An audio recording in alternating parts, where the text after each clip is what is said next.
Hello साथियों, कैसे हैं आप सभी लोग। आप सभी लोगों का एपीजी क्लासेज में स्वागत है।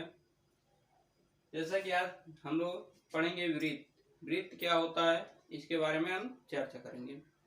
ठीक है, तो आइए वृत्त के बारे में जानते हैं। देखिए वृत्त क्या है।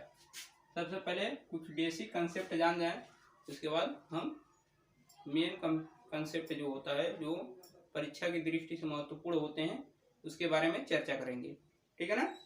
देखिए मान लीजिए ये एक बिंदु है, तो इस बिंदु को हम केंद्र मान के कोई एक दूरी लेना। ठीक, किसी बिंदु को केंद्र मानकर एक निश्चित दूरी लेकर अगर हम कोई ऐसे बिंदु पथ रेखा खींचे,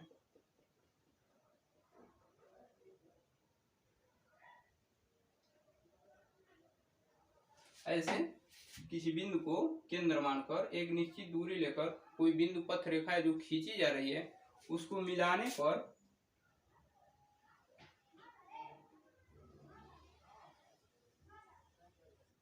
इनको मिलाने पर जो आकृति प्राप्त होती है उसे हम वृत्त कहते हैं।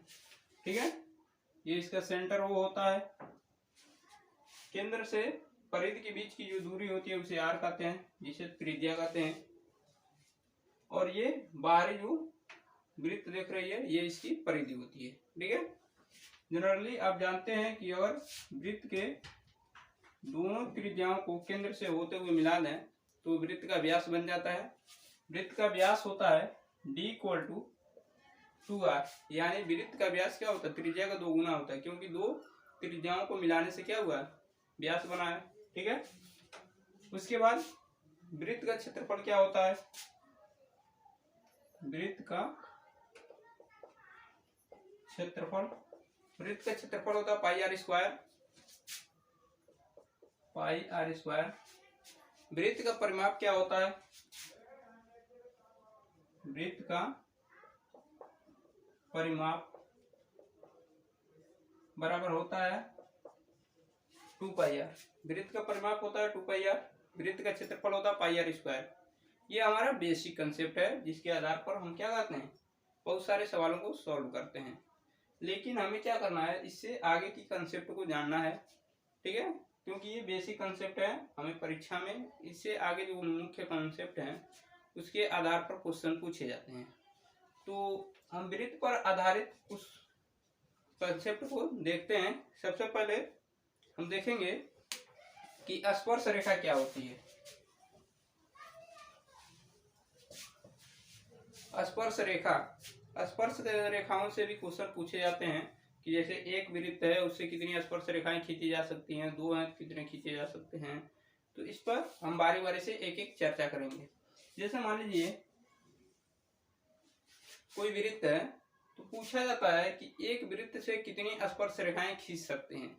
तो अगर हम खींचे तो देखें, इधर भी खींच सकते हैं, इधर भी खींच सकते हैं, इधर भी खींच सकते हैं, यानी ऐसे हम बहुत सारे स्पर्श रेखाएं खींच सकते हैं, जिसको हम कह सकते हैं कि अनंत या अनेक स्पर्श रेखाएं खींच सकते हैं।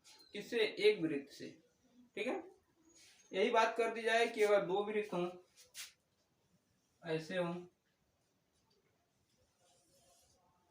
और वो एक दूसरे को कहीं स्पर्श न करते हों, जैसे बीच में गैपिंग है ना, कहीं स्पर्श न करते हों, तो कितनी स्पर्श रेखाएं खींची जा सकती हैं। तो इनसे देखिए कितनी स्पर्श रेखाएं खींची जा सकती हैं। एक ऊपर हो जाएगा। ठीक, इसको हम थोड़ा सा इधर बना रहे हैं।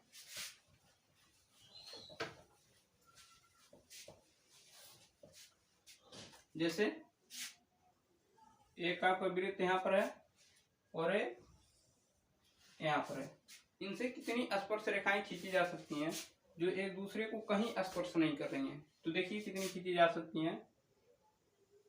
एक ये हो जाएंगी, एक नीचे हो जाएगी। ठीक, 2 हो गई। एक ऐसे खींच सकते हैं,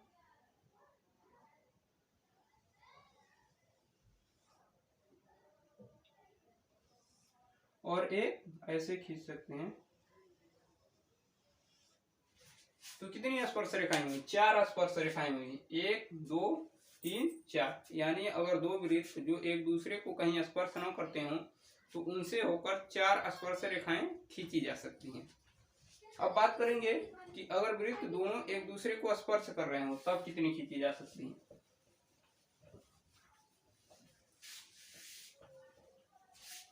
अगर एक दूसरे को स्पर्श कर रहे हैं दो वृत्त, जैसे ऐसे हैं, यानी दोनों वृत्त एक दूसरे को स्पर्श कर रहे हैं, तो कितनी स्पर्श रेखाएं खींची जा सकती हैं दोनों वृत्तों से होकर।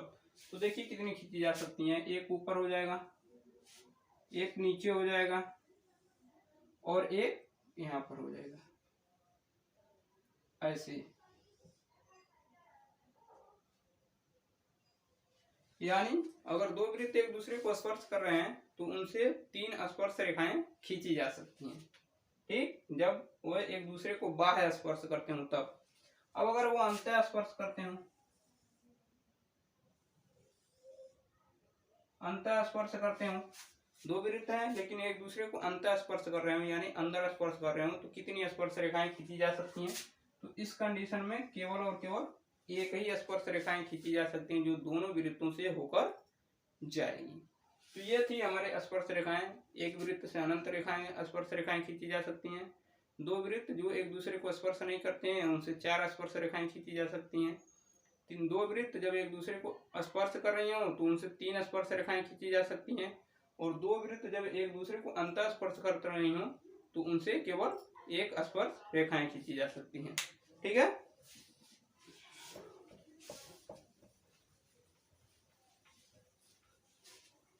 अब इस पर आधारित कुछ परमें देखेंगे कि परमें क्या होता है।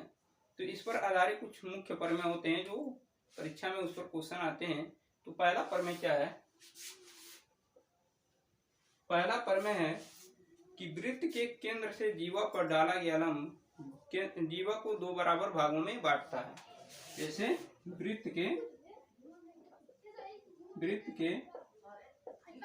केंद्र, देखिए परमें क्या है कि वृत्त के केंद्र से जीवा पर डाला गया लंब जीवा को 2 बराबर भागों में विभाजित करता है। ये परमें है।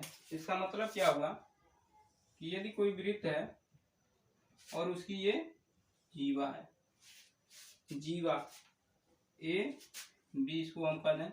वृत्त का केंद्र क्या है? ओ है। तो परमें हमारा क्या कहता है कि वृत्त के केंद्र से जीवा पर डाला गया लंब जीवा को 2 बराबर भागों में बांटता है। यानी अगर हम इसे लंब डालें इस पर, तो ये हमारा क्या होगा? लंब होगा। और हमारी जीवा क्या है? A B. तो हमारा परमें कहता है कि यदि वृत्त के केंद्र से हम जीवा पर लंब डाल रहे हैं तो ये 2 बराबर भागों में विभक्त कर देता है। यानी यहाँ पर हम मान लें डी मान लें, तो हमारा क्या हो जाएगा? ए डी बराबर बी डी। ठीक है ना। यानी ये जो केंद्र से जीवा पर लंब डाल रहे हैं ये क्या करता है? जीवा को 2 बराबर भागों में विभाजित करता है। ये हमारा परमें नंबर 1 है। इस पर सवाल पूछे जाते हैं। इस पर सवाल पूछे लेता है कि यदि किसी वृत्त की जीवा, ठीक है, किसी वृत्त की जीवा 8 सेंटीमीटर हो, ठीक है ना, 8 सेंटीमीटर हो, ये जो जीवा हो ए बी ये 8 सेंटीमीटर हो, तो ए डी का मान बताइए। तो अभी हमने बताया है कि ये क्या होता है, अगर ये पूरा 8 सेंटीमीटर है तो ए डी का केवल पूछेगा तो कितना होगा? 4 सेंटीमीटर होगा। ठीक है ना। जैसे इस पर सवाल देखेंगे, इस पर क्वेश्चन क्या है, कैसे क्वेश्चन बनते हैं, इस पर एक क्वेश्चन देख लेते हैं कि क्या कर रहा है कि एक वृत्त की जीवा 5 सेंटीमीटर है, जीवा पर डाला गया लंब 3 सेमी है, तो जीवा की लंबाई बताइए। इसका कहने का मतलब यह है कि यदि कोई वृत्त है ये जिसका केंद्र है वो कोई जीवा है,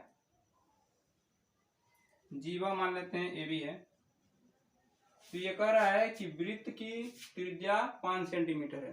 तो त्रिज्या का मतलब क्या हुआ कि अगर हम यहाँ से इसको मिलाएं तो ये हमारी हो जाती है त्रिज्या। ये कितनी है? 5 सेंटीमीटर। और जीवा पर डाला गया लंब 3 सेंटीमीटर। तो लंब अगर यहाँ से डाला तो ये होगा हमारा लंब, जो क्या है? 3 सेंटीमीटर है। तो पूछ रहा है कि जीवा की लंबाई बताइए, यानी ए बी की लंबाई बताइए। हम यहाँ पर सी या डी मान लेते हैं। तो यहाँ से हम देख रहे हैं कि यह समकोण त्रिभुज बन रहा है। कौन सा? ओ सी ए। तो पाइथागोरस प्रमेय का अगर हम प्रयोग करेंगे तो हमारा AC का मान क्या आएगा, देखिएगा AC बराबर क्या हो जाएगा, अंडर रूट यानी आधार बराबर कर्ण का वर्ग माइनस लंब का वर्ग, यानी 5 का वर्ग माइनस 3 का वर्ग। यहाँ से सॉल्व करेंगे, 5 का वर्ग 25 माइनस 3 का वर्ग 9, यहाँ से सॉल्व करेंगे तो अंडर रूट 60, सॉल्व करेंगे तो 4, यानी AC का मान कितना आया, 4 आया केवल AC का। तो हमसे पूछा गया कि जीवा की लंबाई बताइए, तो जीवा हमारी क्या है, AB है, AB, और AB किसके बराबर होगी, AC प्लस BC, और क्या है AC क्या होती है, BC के बराबर होती है, यानी हम कह सकते हैं कि AB जो होगी वो AC की दुगुनी होगी, यानी 2 गुणे 4 बराबर 8 सेमी। ठीक है, यही हमारा क्या हो जाएगा, जीवा की लंबाई हो जाएगी, यानी AB जीवा जो है वो 8 सेंटीमीटर लंबी है। यही हमारा क्या हो जाएगा, आंसर हो जाएगा। अब अगला थ्योरम देखेंगे, अगला प्रमेय क्या है। देखिए अगला प्रमेय क्या है, अगला प्रमेय क्या होता है कि किसी वृत्त की समान जीवाएं केंद्र पर समान कोण बनाती हैं। इसका मतलब क्या हुआ कि यदि कोई वृत्त है, ठीक है, इसका केंद्र क्या है, वो है, तो जो समान जीवाएं होंगी, समान जीवाओं का मतलब क्या हुआ, एक जीवा हमें यहाँ खींच दें तो इसके द्वारा जो केंद्र पर कोण बनेगा, ठीक, और एक जीवा को इधर अगर हम खींच दें तो इसके द्वारा जो केंद्र पर कोण बनेगा, ठीक है, वो दोनों क्या होंगे, बराबर होंगे। यहाँ पर हम वो कर दें, यानी इसको हम कर दें AB, इसको CB। तो प्रमेय नंबर 2 कह रहा है कि किसी वृत्त की समान जीवाएं, अगर दोनों जीवाएं बराबर है यानी AB बराबर CD है, तो इनके द्वारा जो केंद्र पर कोण बनेगा, ये जो केंद्र का कोण बनेगा वो भी आपस में क्या होंगे, बराबर होंगे। जैसे मान लीजिए कि अगर DOC का मान अगर हम 70 अंश कर दें, ठीक है, DOC का मान अगर हम 70 अंश कर दें और पूछा जाए हमसे AOB का मान बताइए, तो AOB का मान भी क्या हो जाएगा, AOB इसका भी मान क्या हो जाएगा, 70 अंश हो जाएगा। ठीक है ना, तो यानी प्रमेय नंबर 2 के कहने का मतलब यह है कि अगर जीवाएं बराबर हैं तो उनके द्वारा केंद्र पर बने कोण भी आपस में क्या होंगे, बराबर होंगे। ठीक है, ये इस पर सवाल हो गया कि DOC कितना है, 70 अंश है, तो AOB का भी मान क्या होगा, 70 अंश होगा। अब अगला प्रमेय देखेंगे। देखिए प्रमेय क्या है हमारा कि किसी वृत्त के एक ही चाप द्वारा केंद्र पर बना कोण उसी चाप द्वारा परिधि पर बने कोण का दोगुना होता है। ये प्रमेय बहुत ही इंपॉर्टेंट है, इसके आधार पर बहुत सारे सवाल पूछे जा सकते हैं। ठीक है, देखते हैं ये क्या कह रहा है। जैसे मान लीजिए कोई वृत्त है, ठीक, तो प्रमेय कहने का मतलब यह है कि यदि कोई चाप है, चाप अर्थात जीवा, ये चाप इसको बोलते हैं, अगर हम A और यहाँ B कर दें तो हम इसको बोलेंगे AB चाप। तो किसी भी चाप या जीवा द्वारा केंद्र पर जो कोण बनेगा, मान लीजिए यह केंद्र है, यहाँ से ये कोण बनेगा, ये केंद्र हमारा वो है, यहाँ पर जो कोण बनेगा इसी जीवा या इसी चाप द्वारा जो परिधि पर कोण बनेगी, परिधि पर जो कोण बन रही है उसका दूना होता है। यानी ये अगर थीटा है तो ये हमारा 2 थीटा होगा। इस प्रमेय के कहने का मेन मतलब यही है कि यदि एक ही चाप या एक ही जीवा द्वारा केंद्र पर जो कोण बनता है, इसी चाप या इसी जीवा द्वारा परिधि पर बने कोण का 2 गुना होता है। या हम कह सकते हैं कि एक ही चाप द्वारा परिधि पर बना कोण उसी चाप द्वारा केंद्र पर बने कोण का आधा होता है, दोनों चलेगा। ठीक है, इस पर सवाल कैसे आएंगे, इस पर उस पर हम चर्चा करेंगे, लेकिन ये जानना जरूरी है, ये प्रमेय बहुत इंपॉर्टेंट है कि किसी वृत्त के एक ही चाप द्वारा केंद्र पर बना कोण उसी चाप द्वारा परिधि पर बने कोण का 2 गुना होता है। यानी अगर ये 30 डिग्री होगा तो ये 60 डिग्री होगा। इस पर क्वेश्चन देखते हैं कैसे क्वेश्चन बनेंगे।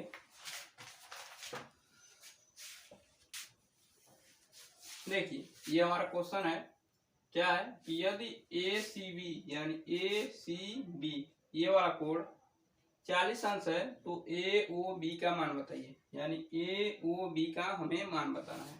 तो अभी हमने एक प्रमेय बताया था कि एक ही चाप द्वारा परिधि पर बने कोण उसी चाप द्वारा केंद्र पर बने कोण का आधा होते हैं, यानी हम इसको क्या कहेंगे कि कोण ए ओ बी ये क्या होते हैं, इस कोण के दो गुणे होते हैं, ए सी बी के दो गुणे होते हैं, बराबर 2 कोण ए सी बी, ठीक है ना। यानी ये वाला जो कोण होगा इसका दूना होगा, तो कोण ए ओ बी बराबर 2 कोण ए सी बी। अब यहां से सॉल्व करेंगे, कोण ए सी बी का मान दिया है 40 अंश, तो यहाँ 40 अंश रखेंगे तो क्या हो जाएगा 80 अंश हो जाएगा, यानी कोण ए ओ बी का मान कितना होगा 80 अंश हो जाएगा, ठीक है ना। अब इसके बाद एक क्वेश्चन और देखेंगे इस पर। देखिए अगला क्वेश्चन क्या है कि यदि ए सी बी 75 अंश है तो ए ओ बी का मान बताइए। ए सी बी का मान दिया 75 अंश, तो ए ओ बी का मान पूछ रहा है। सेम वही क्वेश्चन, देखिए कोण ए ओ बी किसके बराबर होगा, ए सी बी का 2 गुना होगा, 2 कोण ए सी बी।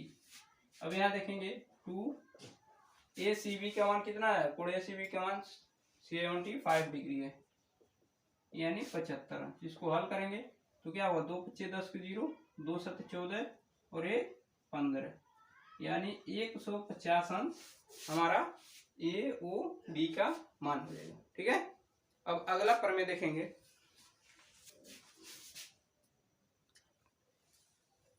देखिए प्रमेय नंबर 4 है कि एक ही वृत्त खंड के कोण आपस में बराबर होते हैं। इसका मतलब क्या हुआ, इसका मतलब ये हुआ कि यदि कोई वृत्त है, ठीक, ये हमारी जीवा है ए बी जीवा है, तो इससे हम जो भी कोण बनाएंगे, यहां बना या फिर यहां बना,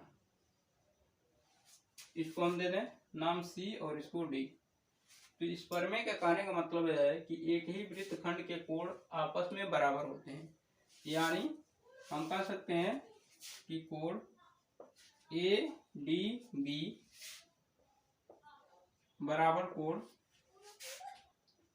यानी कोण ए डी बी किसके बराबर बी सी ए के, कोण बी सी ए, ठीक है ना। यानी ए डी बी यानी ये वाला कोण किसके बराबर होगा बी सी ए के, यानी इस वाले कोण के बराबर होगा। एक ही वृत्त खंड के कोण आपस में बराबर होते हैं, इसका कहने का मतलब ये हुआ कि कोण डी और कोण सी क्या होंगे बराबर होंगे, ठीक है। इस पर सवाल कैसे आएंगे, एक सवाल देख लेते हैं।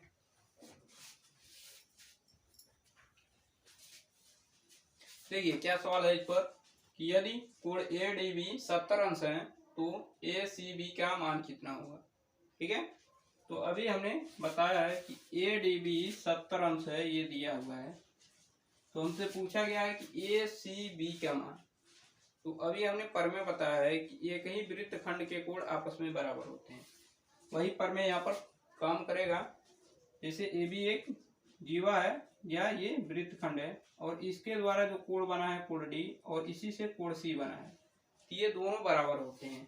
तो हम कह सकते हैं कि कोण ए डी बी बराबर कोण किसके ए सी बी के, ए सी यानी कोण ए डी बी किसके बराबर ए सी बी के, ए डी बी किसके बराबर ए सी बी के। तो ए डी बी का मान कितना है 70 अंश है, कोण ए सी बी, यानी हम कह सकते हैं कि कोण ए सी बी का मान किसके बराबर होगा 70 अंश के बराबर होगा। यही हमारा क्या हो जाएगा आंसर हो जाएगा, ठीक है। ये समझ में आया ना। अब इसके बाद देखेंगे आगे क्या प्रमेय है।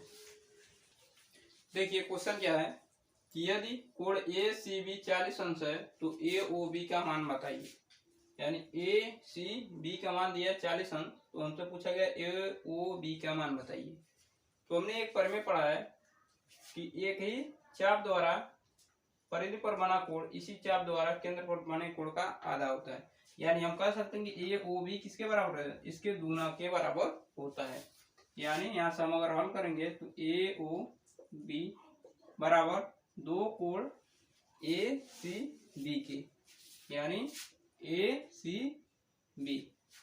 तो 2 गुणे कोण ए सी बी का मान कितना है, 40 अंश है।